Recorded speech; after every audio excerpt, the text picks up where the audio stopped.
Alright, welcome to the channel. I just skipped through Blade 3, Blade Trinity. Have you seen Blade 1 and Blade 2? Oh, congrats, you've also seen Blade 3, Blade Trinity. Ryan Reynolds is in this one. What do you need to know? So, you got Blade, he fights vampires, and the guys you see here, they're going to wake the original Dracula in order to stop Blade. And then Blade has a new team, and just like in the second one with the new team, they are for shit. They don't really do a whole lot. They get all taken out pretty quick, pretty easy. Exception of Ryan Reynolds, who's there to be witty and charming, which is. But I wish I'd seen this 10 years ago, whenever it came out, because maybe that would have been more fresh.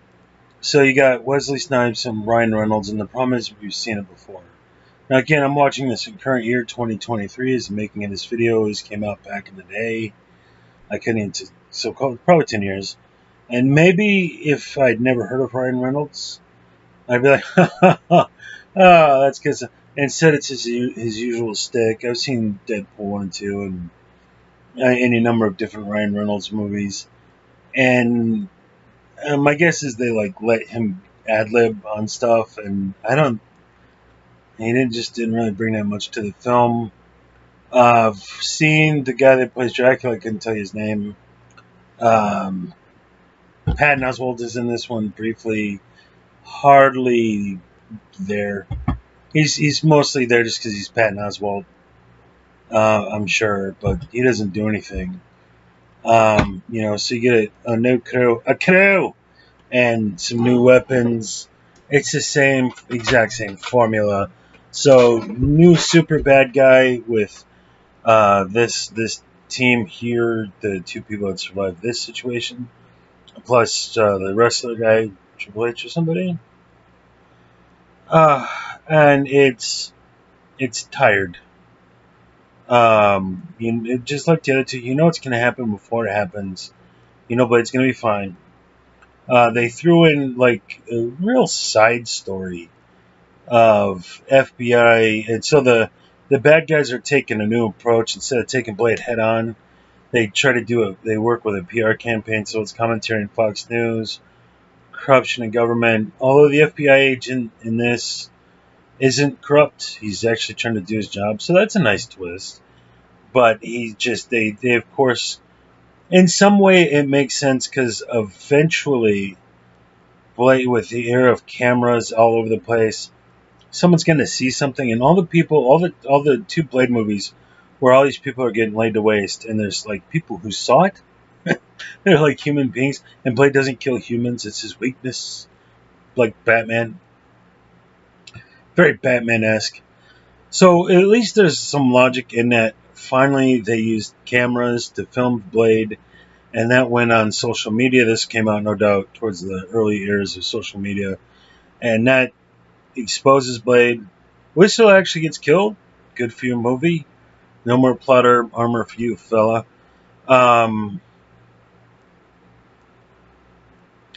there just wasn't a whole lot here. They brought back Dracula, and it's the formula has its limitations. So, for the first chunk of the film, the rest of the world is involved to an extent. Again, it's now on the news. Blade's in the newspapers, and that's the logical place to go. But then that just kind of Dracula comes back, and that all just goes away. And then the feds are there a little bit, and then they're not, and then they show up again at the end of the film to tie that up. And there's really no consequences to any of it. Blade kills the bad guy, gets the girl, which is Whistler's daughter. And Ryan Reynolds pulls through because he's Ryan Reynolds. You can't kill Ryan Reynolds. But the problem is, that. If I had no clue who Ryan Reynolds was, I would still know his character is going to be safe. It all has that feel. You know who's going to get killed. You know the bad guys are all going to get their just desserts. And the good guys will be fine, except for the secondary characters. They're fucked. So that's the inherent flaw in the Blade films, is that there's no mystery to anything, so there's no tension. So it's like, here comes Dracula. He's really been the whole time. You're like, some tertiary character will get caught by Blade, and he's like, "Tell me what's going on. Where's the bad guys?" And he's like, "You never beat him, Blade." Blah. And then Dracula's a big fart in a car.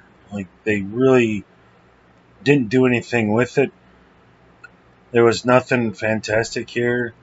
It just kind of, remember the Blade movies? Here's the first one, but we use mustard instead of ketchup on the hot dog that is this film. If that does anything for you. So it's a third film.